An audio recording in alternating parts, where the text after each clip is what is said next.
Hey, YouTube, welcome back to the channel. This is Nathan Daly, and I'm here with another exclusive breakdown, giving you my expert opinion on these very complex issues. And listen, you guys, this channel is not like any other gossip channels on YouTube. Here, you're going to get expert opinion for someone who actually knows the law, works in law enforcement, and has dealt with several issues such as these, and especially even with celebrities. You guys, there's a lot of moving parts in this particular case. And what are we talking about? We're talking about Jonathan Majors. For those who have been keeping up with the trial, as you guys know, it's been a circus.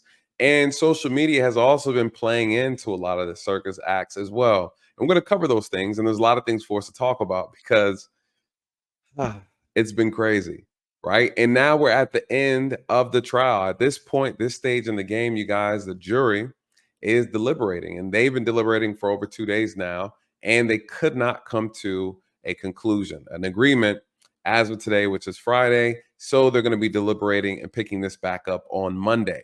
So the purpose of this video is to really recap on the evidence and what that evidence means. And do they have a case against Jonathan Majors? Is he guilty? Is he an abuser? Is this a typical domestic violence? Is she the abuser? Right? Like, what is actually going on? And I think a lot of people are looking at this from the lens of she's a woman and she made the accusation. And so, because she's a woman and she made the accusation, then of course it's true.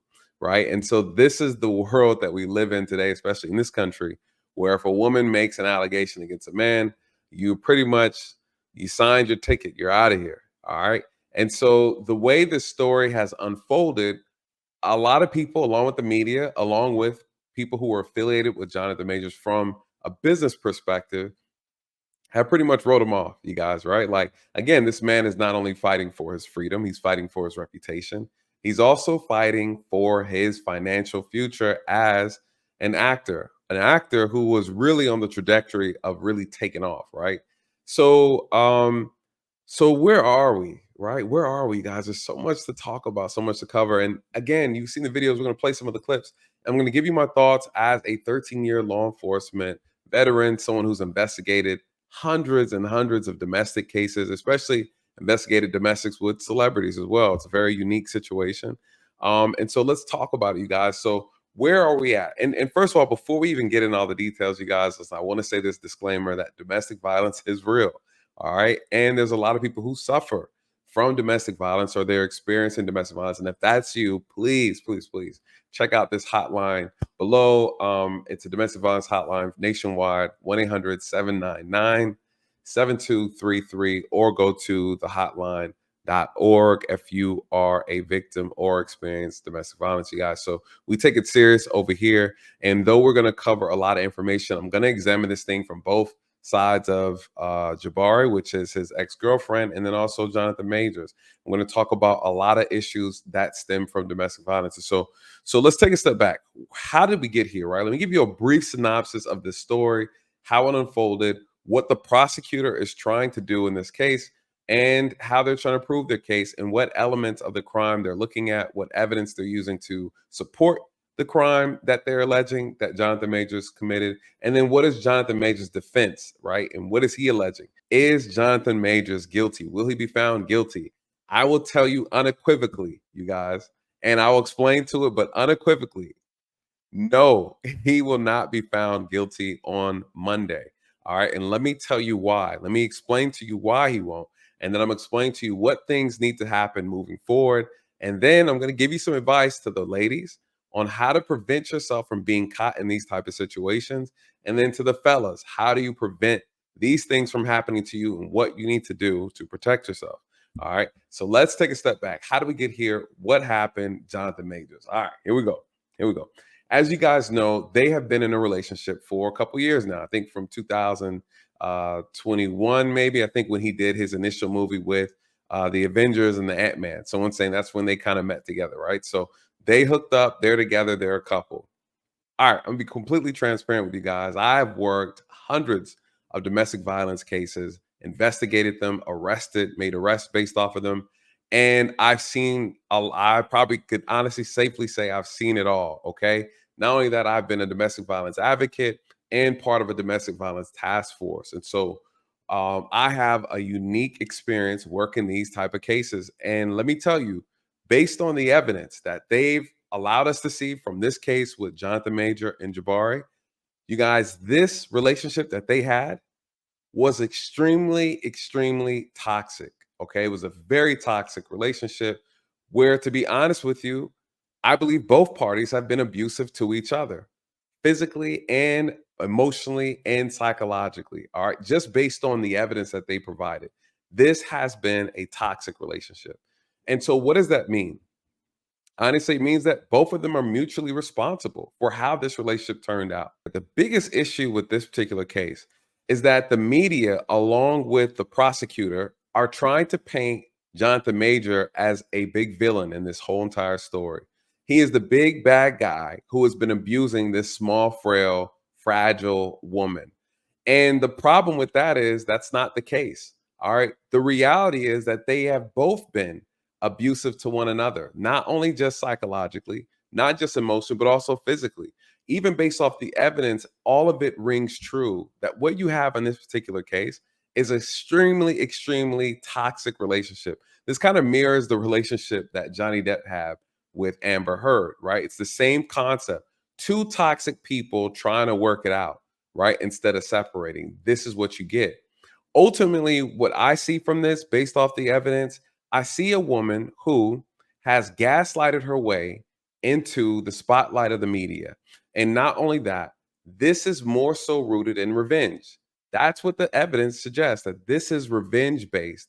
And you have a woman who is doing what now? She's actually weaponizing the court system and the media against Jonathan Majors. Not saying that he's innocent, because neither party are innocent. They're equally responsible for this toxic relationship that they actually created. The problem is, though, that this did not become an issue until Jonathan Majors broke up with his ex girlfriend, Jabari. Anytime someone is involved in a domestic issue, you absolutely should report it. You absolutely should get the help. You absolutely need to remove yourself from the situation. But what I see based off of the evidence is someone who's been enduring this domestic or this toxic relationship for whatever reason. And at the same time, both of them have been going back and forth, psychologically abusing each other. And now that Jonathan Majors decided to separate, it seems like Jabari is using this as an opportunity to get her revenge. And the best way she knows to punish a man who's worth millions of dollars and is famous is to go to the police and report this as a domestic issue and suggest and allege that she has been abused for several years and that she has been afraid. Listen, I'm not saying he hasn't done things wrong in the past in their relationship. I'm not saying that he hasn't maybe physically abused her or emotionally. I'm not saying that. I'm pretty sure they both have mutually abused each other. In this instance that we are investigating, that this whole case, the foundation of this case is built on, starts in March 2023 when they were inside the taxi cab. Okay. That's how this whole thing started. That's what's going to be judged in this moment. And what's happening is on the stand, you have the prosecutor wanting to talk about past events, about what he did 2 years ago, what he did over here, what he did over there, and trying to create the image that she has been abused for years and years and years. And again, that's the problem with this case. All right. None of those incidents were reported. And quite frankly, Jonathan Majors also stated that, hey, she has abused me. She's assaulted me. I never reported it. Again, you guys, hinting towards this relationship that has been toxic from the very beginning. All right. So, how did this thing start?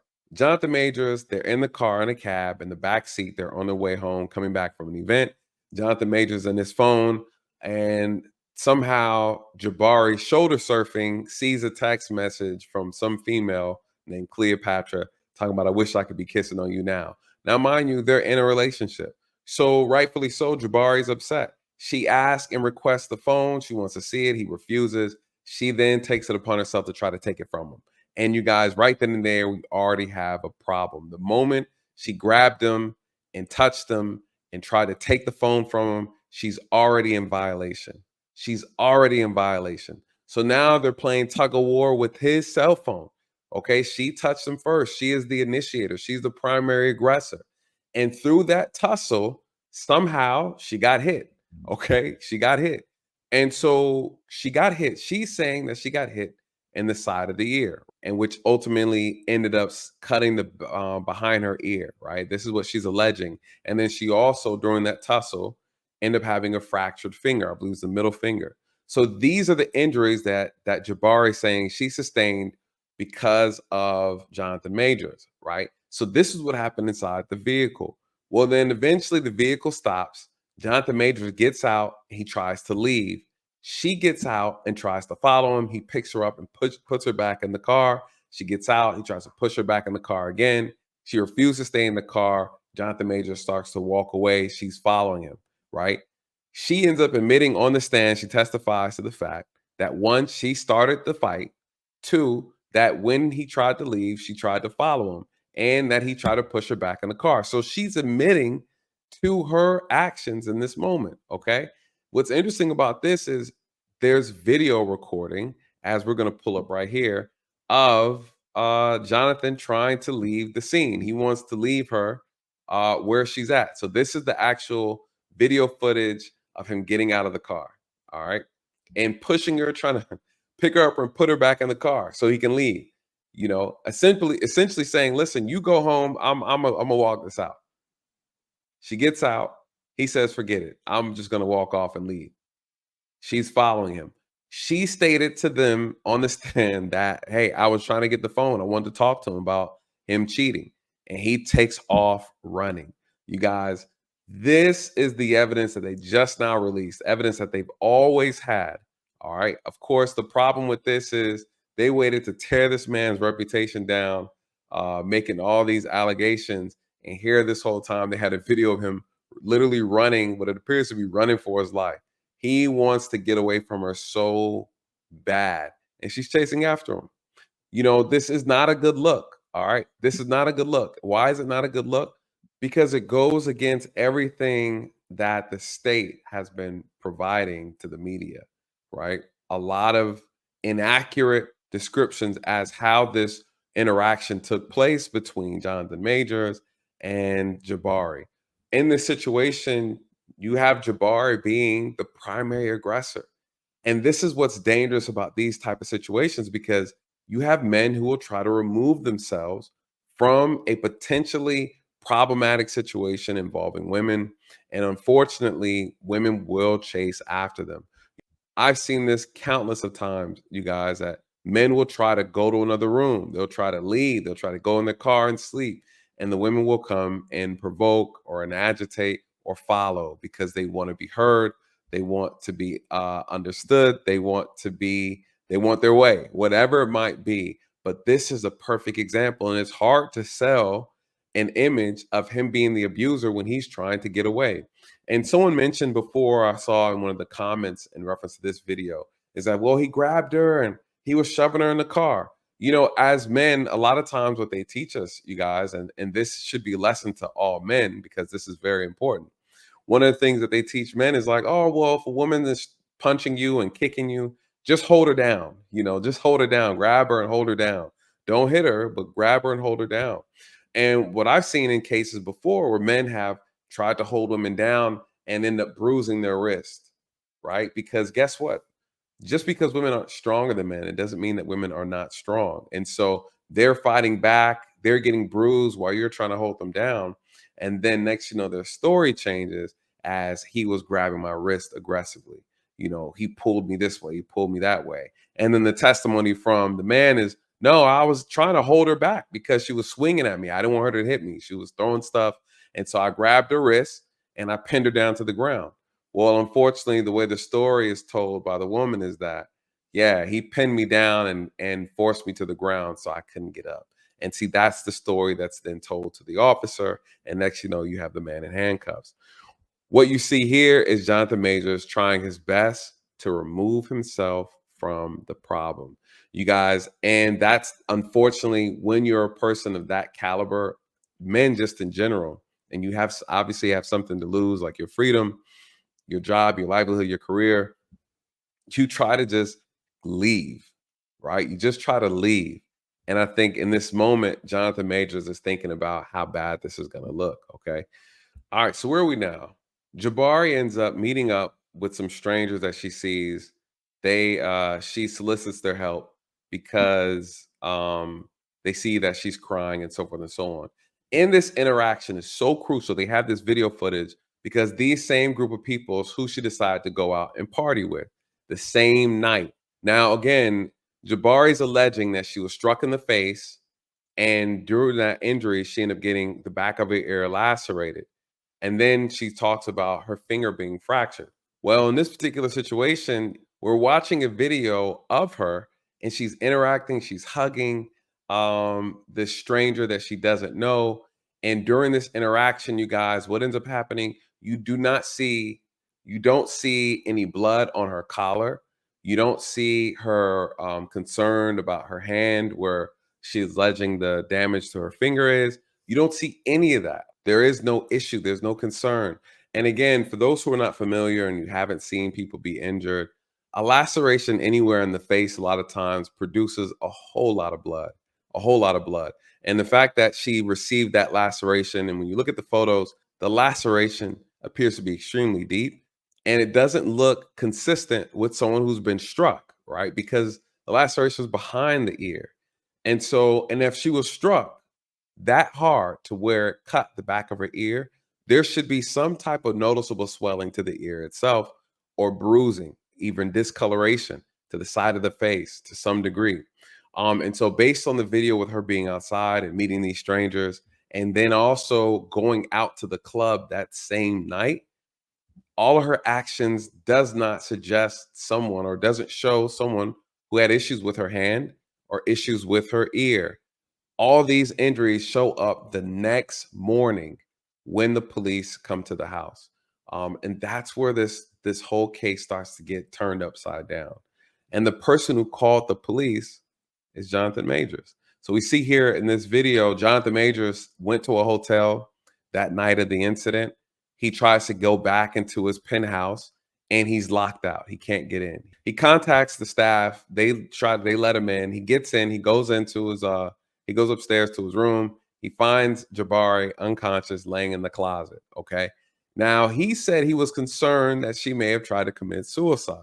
That's the other clue in reference to how toxic this relationship was. All right. So he calls 911 and he's saying, "Hey, listen, this is the situation. She's unconscious. She doesn't have her clothes on from the waist down. I don't know what's going on." So there's a lot that could have happened that night before she came back home when she just kind of in this mood. She could have been extremely intoxicated. She could have been sexually assaulted. She could have voluntarily gave her body to someone and got roughed up in the process. Those injuries could have come from anywhere. So now Jonathan Majors goes downstairs. He calls the police. That's what you see here in this video, and he takes them upstairs to the penthouse and says, "Hey, this is where she is. This is what happened. Here are her injuries. I don't know what happened. I don't know what's going on." And ultimately, what ended up happening, she makes the accusation that she was assaulted by him. She doesn't know how she got these injuries, but he did it, and you guys, he ended up going to jail behind it. And so then when you start dissecting the story, you start pulling all the evidence, nothing starts to make sense.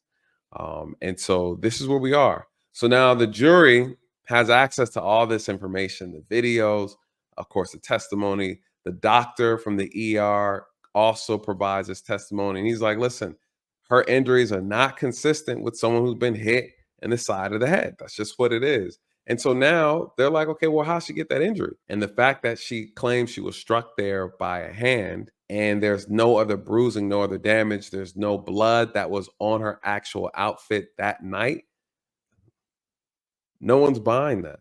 So Jonathan Major also the following day decides he wants to report the incident because he has bruises and injuries on him as well. And so now he's like, "No, no, no, that's not what happened. I woke up the next day. I actually have a laceration on my face. I have lacerations on my wrist, my forearm, where she was actually trying to grab and take the phone away from me, you guys." And so ultimately he calls, makes a report, shows the evidence, and they also take charges against her. She turns herself in as well. So now we have two individuals where they're both making allegations of abuse. The question is, who was the primary aggressor? Who was the initiator of this whole entire fray? Because at the end of the day, though he has injuries and she has injuries, if he is acting in self-defense, then his injuries are going to be understandable. The injuries on her will also make sense. But who started it is how we get to the bottom of who was guilty. The truth of the matter is, because someone has text message that you don't like, or allegedly they're cheating on you, doesn't mean you can assault them, period. And it doesn't mean you can take their things. So again, at the end of the day, when it all unfolds, you guys, Jabari is the primary aggressor. She is the initiator of this incident, right? This does not explain all the previous incidents and who was at fault for that. That's not what we're talking about. We're talking about this incident that happened in this car in March. Who started it? And that's what this trial is based off of, the incident that started in the cab. Not what happened last year, not what happened 2 years prior to that. All right. So, and again, they try to bring those things up during trial. And I don't see it holding any weight. Okay, lastly, one of the biggest controversial parts in this trial had to have been the leaked audio, right? The private recording that Jabari took of Jonathan Majors without his permission during a conversation or an argument that they were having. And again, this is where I say she plays her role in this toxic relationship. Her gaslighting, right? Her idea of her being this innocent person who didn't do anything wrong. When people start recording conversations and screenshotting text messages and providing backstory or historical events that happen in the relationship in order to paint the picture as one person being the issue and they are not the issue. You guys, this is gaslighting to the next level. And what she did was she provided this recording and gave it to the prosecutor. And for what reason? As a way to show or try to describe that he is a manipulator, he's trying to control, and he wants her to be something that she's not, or whatever she's trying to create this illusion that he is this bad person. Now, I will say this. I'm not saying he's not controlling, and I'm not saying he's not abusive. This is not what this is about. This is about someone who stayed in a relationship with someone who's doing these things, and then her herself are also participating in the same tactics. Okay, so again, this is a mutual toxic relationship. So what did the recording say, and why was it such a controversial topic? Give you my thoughts. I'm gonna play it because I have a couple issues with this and the backlash that came about from Black women, and some Black men too, but mainly Black women. But let me play this clip, and I want to get your thoughts as well. Doing right now. Period. This is actually period. Do you understand that? Yeah. Do you really though, baby? Do you really? Yes. Then how dare you come home drunk and disturb the peace of our house when we have a plan? I would like to get to the point where your friends know what job I'm on and go, I think Grace is gonna be out of commission. You know what I mean? Yeah, I won't. No. You understand that? Because that team, that unit, right? Grace has to be in a certain mindset to support Coretta Scott King. You know who that is? That's Martin Luther King's wife. Michelle Obama, Barack Obama's wife. I know I'm not. I shouldn't have gone out. I'm No, sorry. let me just lay it out for you, right? If I'm just gonna say this. My temper, my shit, my trauma, blah, all that said, right? And I'm gonna say I'm a great man, a great man. I am doing great things, not just for me, but for my culture and for the world. That is actually the position I'm in. That's real. I'm not being a dick about it. I didn't ask for it. I've worked, and that's the situation. The woman that supports me, that I support, that needs to be a great woman and make sacrifices the way that man is making for her and for them ultimately. Last night, 2 nights ago, you did not do that. You did not do that. I'm sorry. Which took away from the plan. And the plan is everything. If it was just you in the house drunk, maybe I could have swallowed it. or I would have felt bold enough like, oh, babe, let's just go to bed. Which I said, I'm just going to go to bed. I'm not hungry, blah, blah, blah, blah. Because Grace isn't here. Why? She was drunk. Why else? She was clogged by whatever was going on. You know what I mean? Fine, I can take that. Fine. So he said a lot. He said a lot. And that speech went over a lot of people's head, uh, mainly Black women. And they made it about race. Okay. They made it about race because he made statements highlighting the character of Michelle Obama, the character of Coretta Scott King, saying he needs a woman like that. Because I'm a great man. I need a woman who is like that. I need a woman who's going to have my back. She's disciplined. She understands the mission. She's, as some people would say, she's on code. I don't have to tell her what she needs to do. She does it because she knows that this is important. So he's talking about that. He's basically saying that, listen, you came in drunk, you messing up the business, you messing up the operation. And I would like to see that you have friends that are intelligent enough who understand, like, hey, you're dating a celebrity. You can't afford to put yourself in reckless situations because regardless, it's gonna come back on me. It's gonna look bad on me. A lot of people had an issue with what he had to say. To a feminist, he's gonna sound like he's controlling. But to a feminist, a man who is trying to protect, a man who feels like he has responsibility over a woman's safety, to a feminist or to an uneducated or unlearned woman, guess what? They're going to feel as if they're being controlled or they're being told what to do or that they can't protect themselves. You know, but one of these issues, the issues with Jabari that's been alluded to during the trial, is that she might have a drinking problem. That she might have a drinking problem or that she abuses alcohol, according to what came out during the trial. And so his response in this seems like it's making sense that this isn't the first time he's probably dealt with her in this behavior. He's saying, listen, I need a woman who knows how to stand by and support a man of this caliber. I don't see anything wrong with that statement. So when the recording came out, a lot of backlash that Jonathan Majors was receiving was a lot coming from Black women. All right. A lot of that was coming from Black women and feminists. And unfortunately, it's sad to say some of the most racist statements have been coming from Black people as it relates to this. He was in an interracial relationship and he made reference to the quality and characteristics of two very prominent Black women, which is Coretta Scott King and then Michelle Obama, highlighting that their characteristics, their attributes help support very strong, powerful men, that they were able to really provide a lot of support, a lot of guidance, and just overall be there for them while they were doing the work that they did.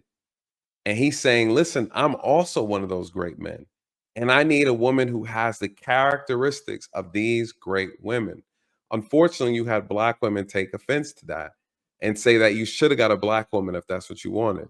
Well, the problem with that ignorant statement is that you're now saying that only Black women have those characteristics and no other women does, or that if he wanted that caliber of woman, he should have dated a Black woman instead, but instead he dated a white woman. So now he got what he deserved. Not because he's a bad person, right? Not because he's being accused of domestic violence. He's getting what he deserved because he's with a white woman. You guys, listen, some of the most racist things I've seen, majority of the time, coming from Black people as it relates to Black on white issues. And so it's been very disappointing. It's been very disheartening to hear. And this isn't the first time, right? It's this sense of jealousy that a lot of Black women who have an issue with this have been really exuding over time. Anytime they see a prominent Black man or a man who's of celebrity status, a man of wealth, and they're with a white woman, there's always a lot of racist statements being made, and some from Black men as well. And in this case, they can't just see and understand what he was actually trying to say. Instead, their argument was, you can't get that type of woman. If you wanted that type of woman, She should have been black. He would have got it. You guys, that's the most ignorant statement I've heard in such a long time. Simply just discrediting every single other woman that exists in this world, right? There are a lot of great women out here who have done great things for great men, men of renown, and they come in all colors, all religions. All right. So it's sad that those statements were made. They turned it into a race thing. There are also statements being made that if he was with a black woman, this would have never happened. You guys, newsflash. Black women do this too. All right. Black women do this too. Matter of fact, all women are capable of doing this, whether it's manipulating facts, embellishing stories, or flat out lying about being abused. Okay. Making up stories. All women are capable of doing this. It's not just a white woman thing.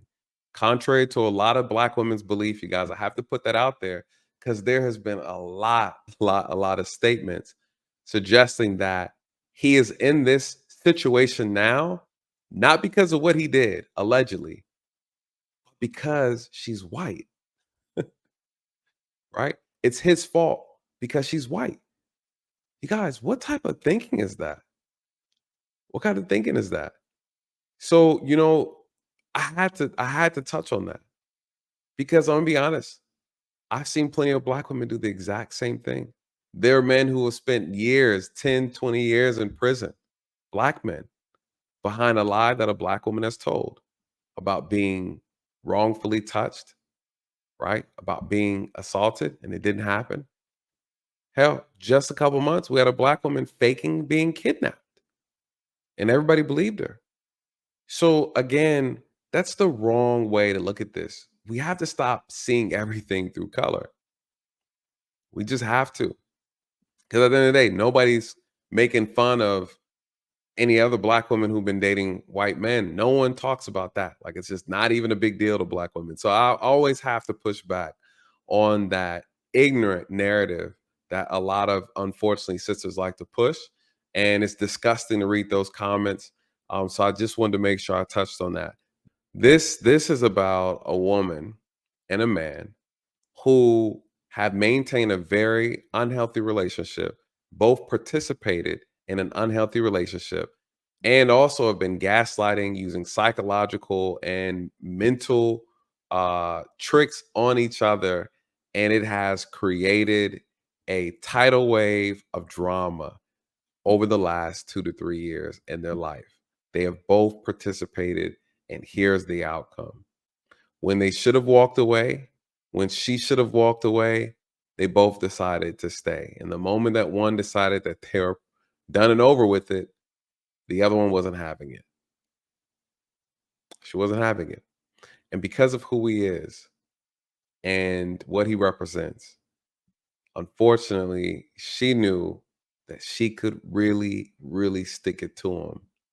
This is a situation where they're both talking about how they're thinking about harming themselves or, you know, self-deleting and, trying to drum up sympathy, trying to gaslight one another. They both are equally responsible for doing the same thing.